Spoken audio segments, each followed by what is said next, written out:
The invitation arrived in my dad's email on a Tuesday morning. Celebrating 35 years of excellence, Harold Mitchell's retirement gala. His company, Westmore Engineering, was throwing him a lavish party at the Grand Plaza Hotel downtown. Everyone, who as anyone would be there, executives, longtime colleagues, clients, and of course family. Dad forwarded the email to my stepmother Diane, my stepsister Melissa, and my stepbrother Jason. Not to me. I found out about it 2 weeks later when Melissa posted on social media. Shopping for Dad's retirement party. Can't believe he's finally leaving Westmore after 35 years. There was a selfie of her and my stepmother at an upscale boutique holding up dresses. The comments section was filled with congratulations and excitement. My stomach dropped. I scrolled through my emails and texts, thinking I must have missed something. Nothing. I called my dad. He answered on the fourth ring. Hey, Dad. I just saw Melissa's post about your retirement party. A pause. Oh, yeah. The company's throwing something together. When is it? I asked, trying to keep my voice steady. Next Friday, he said, his tone flat. It's mostly just work people, you know. And Diane and her kids, I pointed out. Another pause. Well, they've been to the office functions before. They know the people. I swallowed hard. I could come too. Look, Alexander, it's really just a formality. Corporate stuff, speeches about projects you wouldn't understand. You'd be bored to tears. I wouldn't, I insisted. I'd like to be there. For you? It's already planned, he said, his voice growing frustrated. The guest list is set.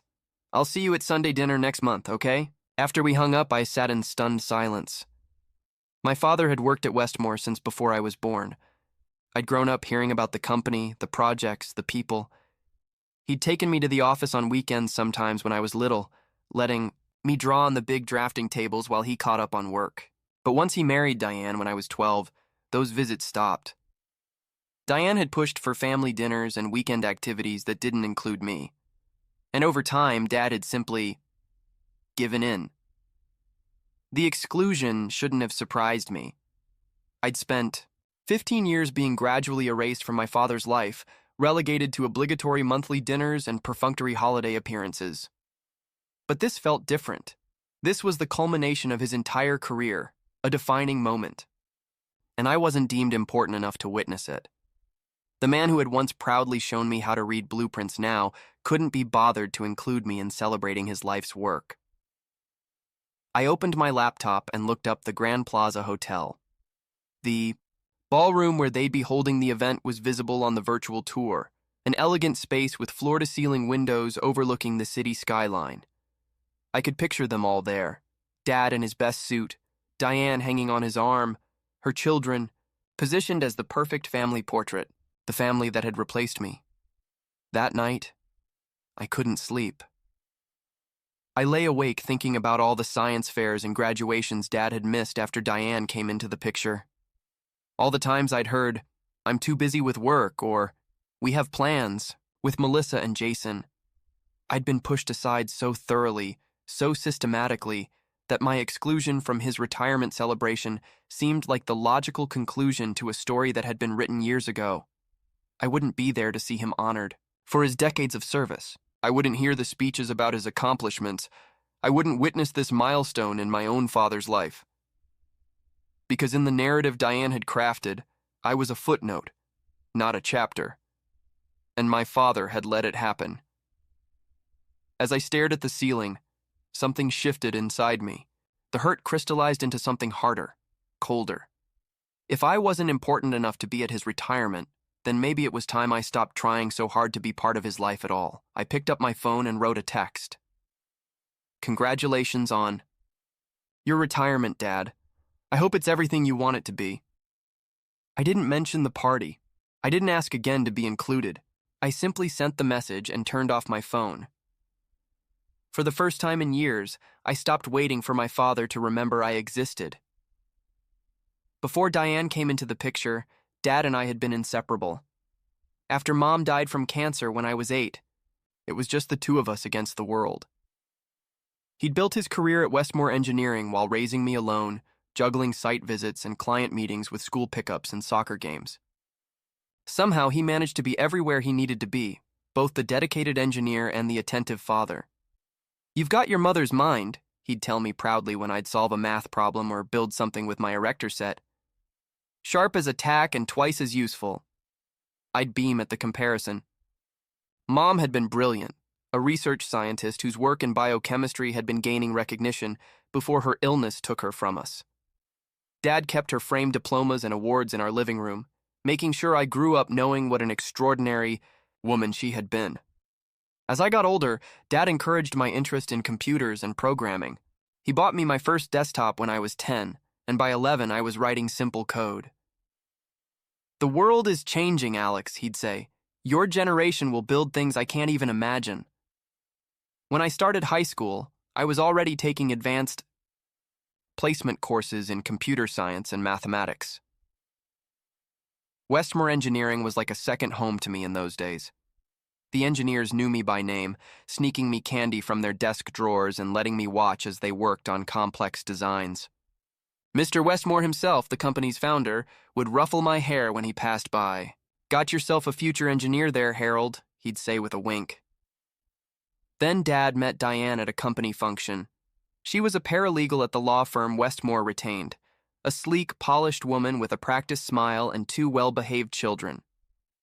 She pursued Dad relentlessly, showing up at his office with homemade lunches, calling in the evenings to check on a case detail.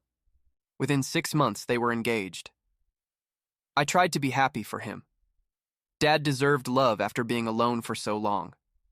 But from the beginning, Diane made it clear that her vision for their new family didn't prominently feature me.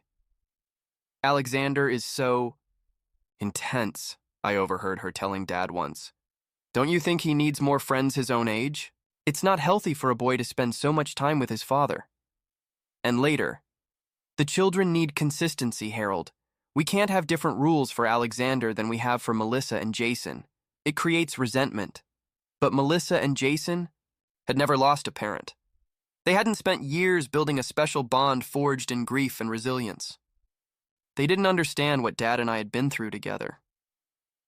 When they married, we moved into Diane's house in the suburbs, a pristine home with white carpets and formal dining room that rarely saw use. My room was the smallest, tucked away at the end of the hall like an afterthought. Dad's study, once littered with our shared projects and books, was transformed into a proper home office where Diane insisted he shouldn't be disturbed.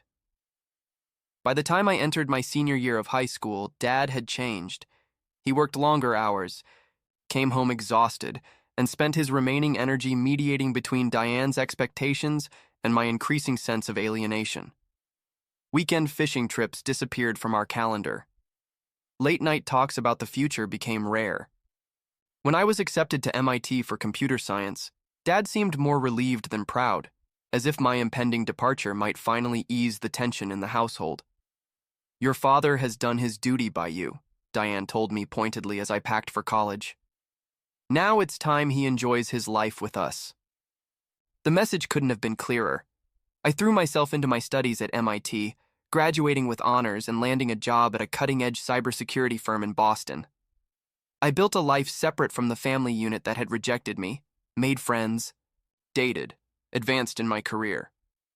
But I still called Dad every Sunday, still drove the 3 hours home for obligatory monthly dinners, still sent thoughtful Christmas and birthday gifts to everyone, including Diane and her children. All the while, I watched from a distance as my step-siblings were embraced and celebrated. Jason's business school graduation warranted a family vacation to Hawaii. Melissa's engagement prompted Dad to pay for an extravagant wedding. Their accomplishments were trumpeted on social media and commemorated with professional family photos, in which I was conspicuously absent. "Your father is so proud of you," acquaintances would tell me when they ran into me around town. "He's always talking about his brilliant son at MIT."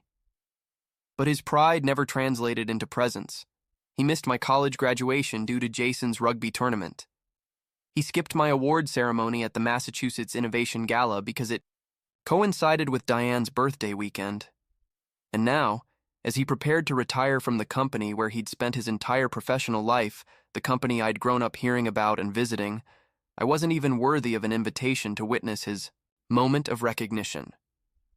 The man who had once been my hero, my confidant, and my biggest supporter had allowed himself to become a stranger. And perhaps most painfully, he didn't seem to notice what had been lost. 2 days after discovering I wasn't invited to Dad's retirement party, I received an unexpected email from Victor Westmore, the CEO of Westmore Engineering and son of the company's founder.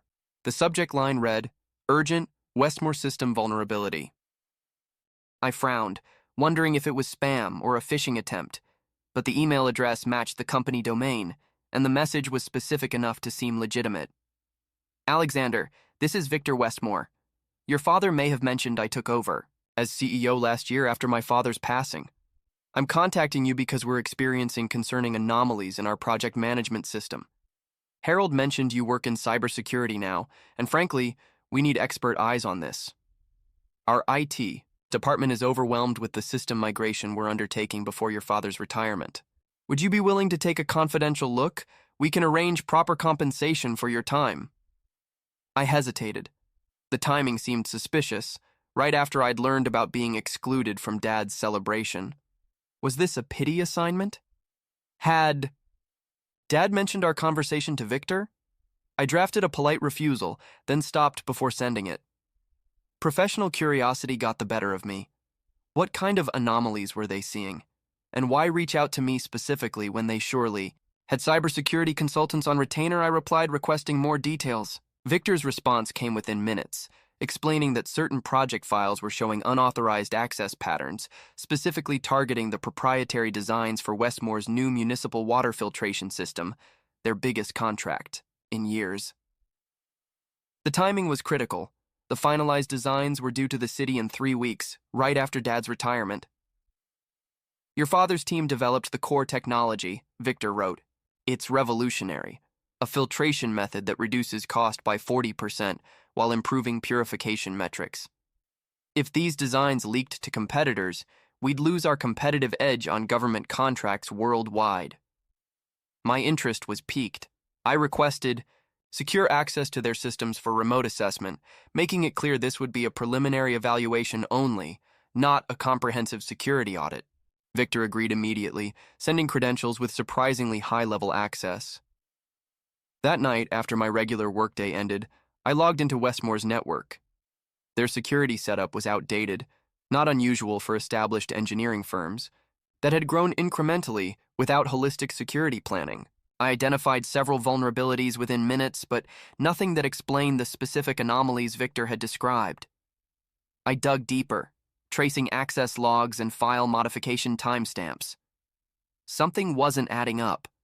The project files weren't just being viewed. Subtle modifications were being made to the filtration system specifications. Changes small enough to pass cursory review, but significant enough to compromise the system's efficiency once built. Someone was deliberately sabotaging the designs. The modifications originated from an internal account, username D. Mitchell. Diane A. Mitchell, my stepmother. I sat back, stunned. Why would Diane be altering engineering specifications? She had no technical background. Her work as a paralegal at Westmore's law firm wouldn't give her the knowledge to make these changes, unless she wasn't working alone. I expanded my investigation, tracing login patterns and cross-referencing with external communications. The next week, I spent every evening methodically following the digital breadcrumbs. I discovered encrypted emails between Diane's account and an external address belonging to Eastlake Industries, Westmore's main competitor for government contracts. The pattern became clear. For at least 8 months, Diane had been accessing my father's company credentials when he worked from home. She'd been copying sensitive information and, more recently, making subtle sabotage attempts to the water filtration project. The timing aligned perfectly. The sabotage had escalated as Dad's retirement approached. I needed more proof before taking this to Victor. I set up monitoring protocols on the compromised files, creating invisible tripwires that would alert me to any further tampering. Then I waited, documenting everything meticulously. 3 days before Dad's retirement party, my alerts triggered. Diane had logged in using Dad's credentials and made additional modifications to the filtration system design. This time, I was watching in real time. I captured everything: screenshots, access logs, keystroke patterns. I even activated the webcam on the home office computer remotely, a questionable tactic but necessary under the circumstances, and obtained a clear image of Diane at the keyboard, phone to her ear as she worked. The evidence was irrefutable. My stepmother was an industrial spy, using her position as the wife of Westmore's senior engineer to steal intellectual property and sabotage their flagship project. And she was doing it right under my father's nose. I compiled everything into an encrypted report, but hesitated before sending it to Victor. This would destroy my father's marriage, tarnish his retirement, and potentially lead to criminal charges against Diane. The scandal would be devastating. Was this my subconscious seeking revenge for years of exclusion? But the bigger picture was unavoidable. Hundreds of jobs at Westmore depended on the water filtration contract. My father's professional legacy was at stake, and a vital public infrastructure project would be compromised if the sabotage designs went forward. I couldn't stay silent. But I also couldn't send this directly to Victor without giving my father warning. Despite everything, he deserved that much. I picked up the phone, heart rate accelerating as I dialed his number. It went to voicemail. I tried again an hour later. Nothing. He was probably busy with pre-retirement meetings. I sent a text. Dad, I need to speak with you urgently about a serious matter concerning Westmore and Diane. Please call me as soon as possible. No response. The retirement gala was scheduled for Friday evening. It was now Wednesday night. The clock was ticking. Thursday morning, I woke to an angry voicemail from my father. Alexander, what the hell kind of message is that? If you're trying to cause problems because you're upset about the retirement party, that's childish and beneath you. Diane told me you've been calling the house and hanging up too. This needs to stop.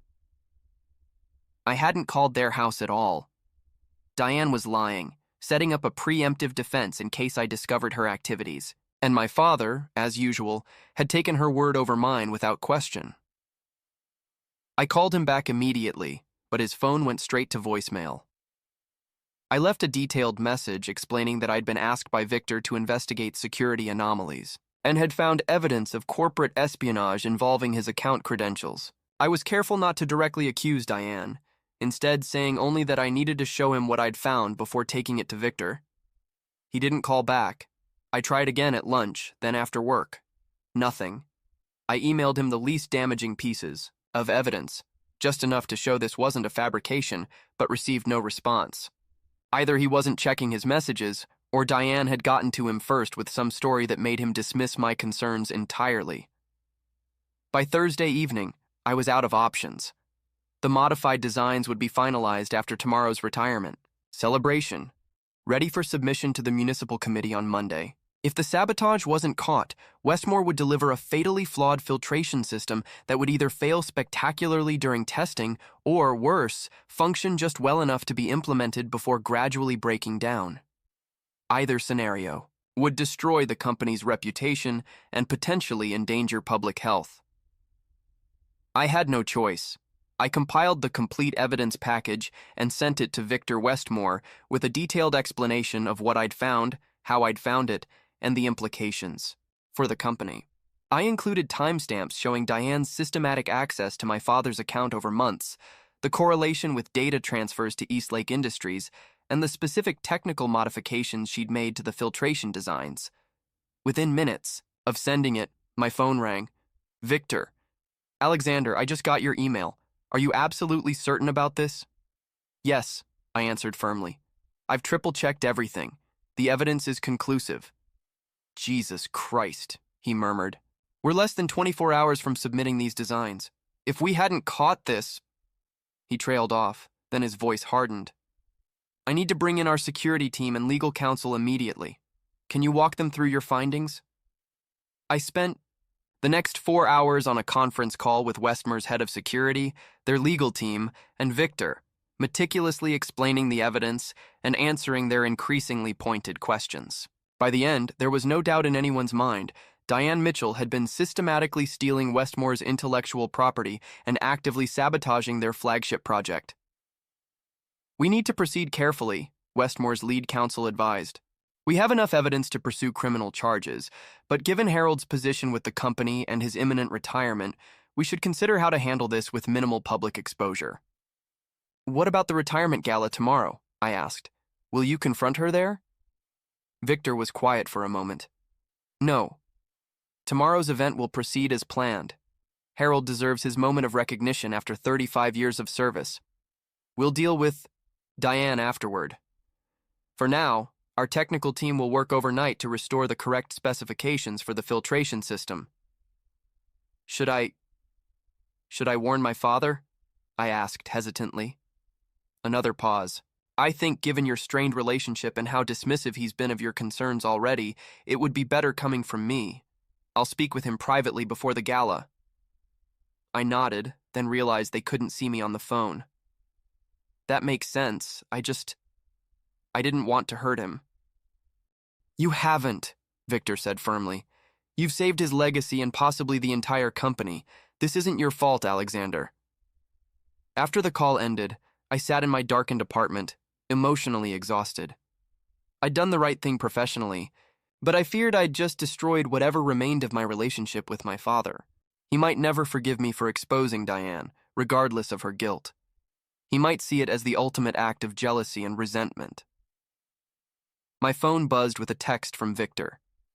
"Your father knows. He's in shock, but handling it with dignity. The designs have been restored. Police will quietly detain Diane after the gala tomorrow. I've added you to the guest list. You deserve to be there." I stared at the message, my mind reeling. I was invited now, not by my father, but by his boss. Not as family, but as the whistleblower who'd saved the company. Would my presence just make everything worse for Dad? Would it look like I was gloating? Didn't sleep that night, torn between wanting to support my father during what would now be both a celebration and the prelude to a personal catastrophe, and fearing that my presence would only deepen his pain. By morning, I'd made my decision. I would go to the gala, stay in the background, and leave before any confrontation with Diane occurred. My father deserved to see that I hadn't exposed her out of malice, but out of necessity. I drove to the Grand Plaza Hotel with a churning stomach, parking in the underground garage and taking the elevator to the ballroom level. The event was already underway when I arrived. Through the partially open doors, I could see a crowded room of people in formal attire. My father at the center of a group near the podium. Diane stood beside him in an elegant black dress, smiling and accepting congratulations as if nothing were amiss. Victor spotted me in the doorway and excused himself from a conversation, making his way over. "You came," he said, extending his hand. "I wasn't sure you would." "I almost didn't," I admitted, shaking his hand. "How is he?" Victor's expression was grim. Devastated, but holding it together. He insisted on going through with tonight exactly as planned.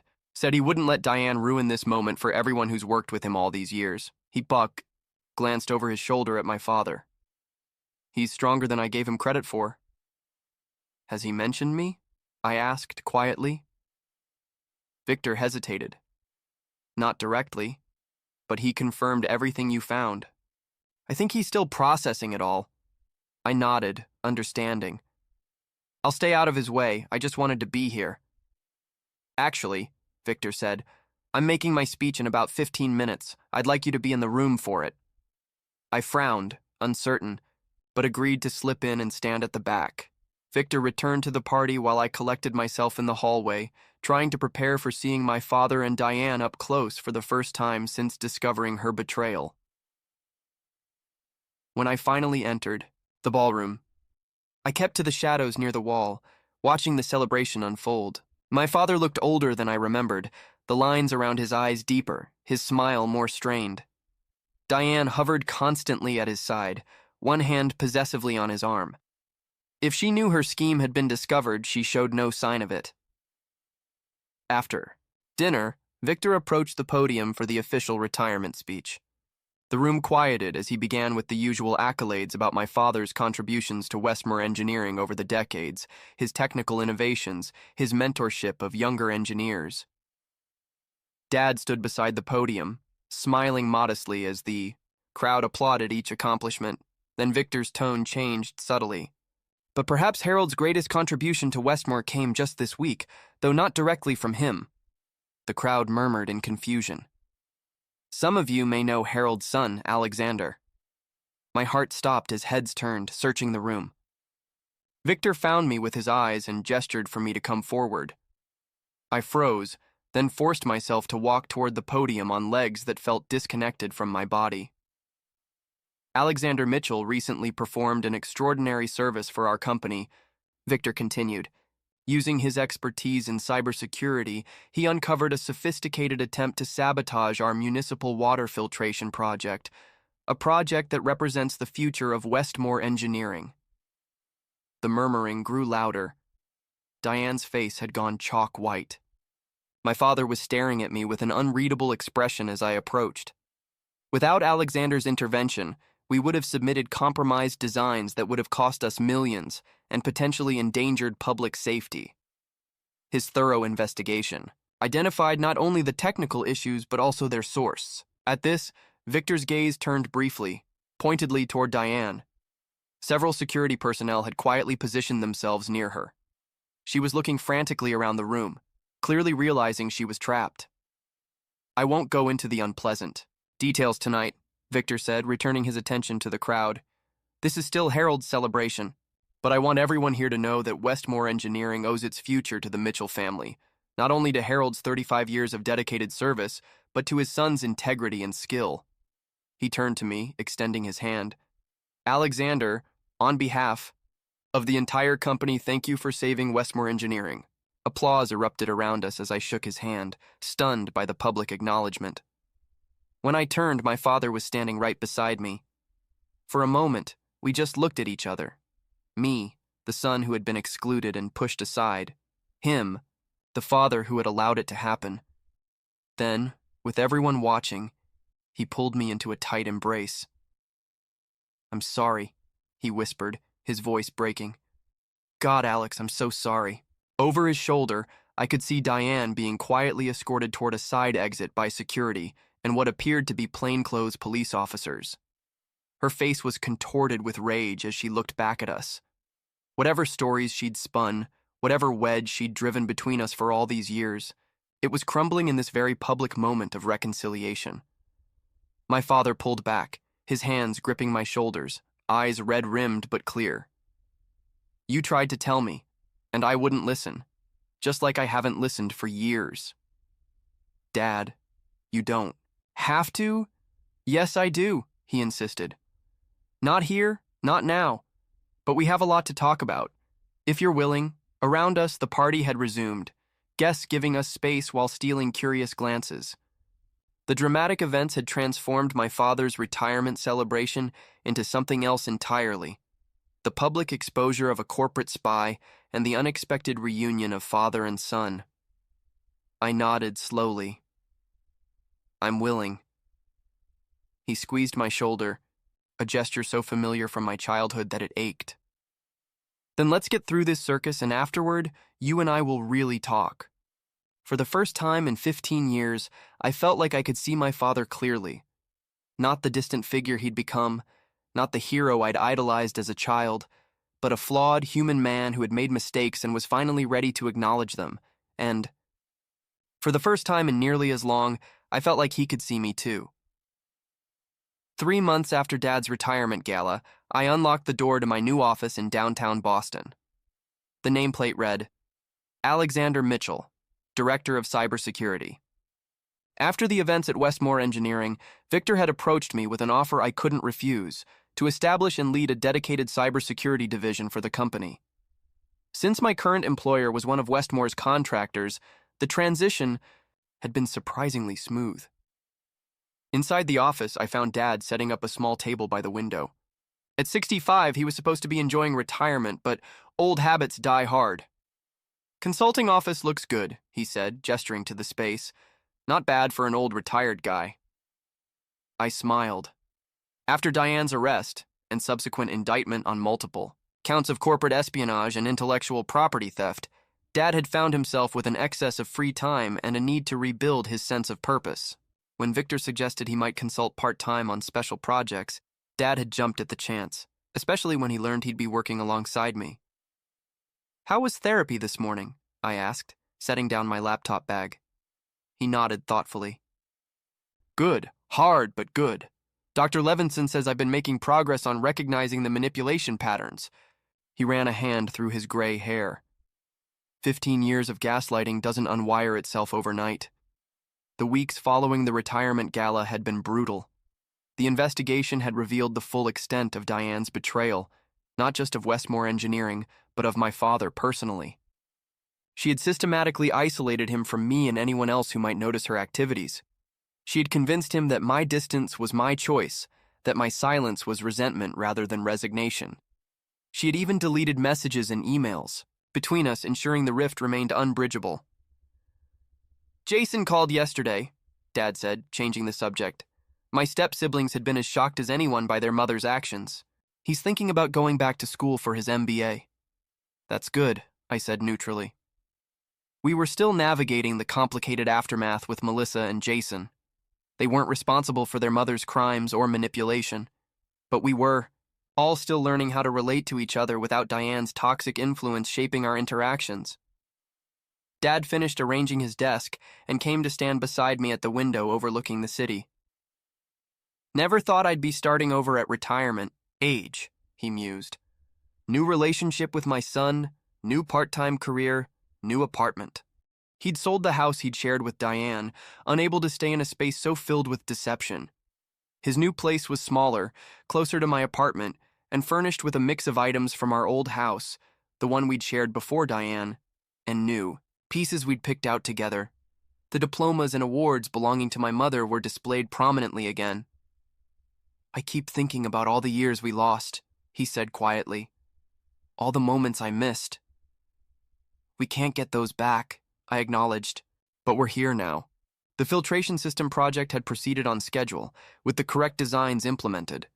The first installation was already underway, and preliminary tests were exceeding expectations. Westmore's reputation remained intact, even enhanced, by their handling of the corporate espionage attempt. Dad's legacy as one of their most innovative engineers was secure. More importantly, we were talking again, really talking. Weekly dinners had become a ritual, sometimes just the two of us, sometimes including friends or colleagues. We'd even gone fishing at the lake where we used to go when I was a kid. It had been awkward at first, relearning each other's habits and perspectives, but the foundation was still there, buried under years of enforced distance but not destroyed. "We've got a meeting with the Municipal Committee at 11, I reminded him, checking my watch. "They want to discuss expanding the filtration system to 3 more counties." Dad nodded, straightening his tie. "Let's show them what the Mitchell men can do." As we gathered our materials and headed for the conference room, I reflected on the strange journey that had brought us here.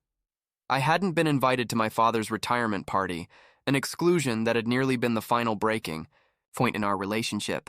Instead, it had become the catalyst for its restoration. I hadn't saved Westmore Engineering for recognition or revenge. I'd done it because it was right, because people's safety depended on it, because my father's life's work deserved better than to be undermined by deception.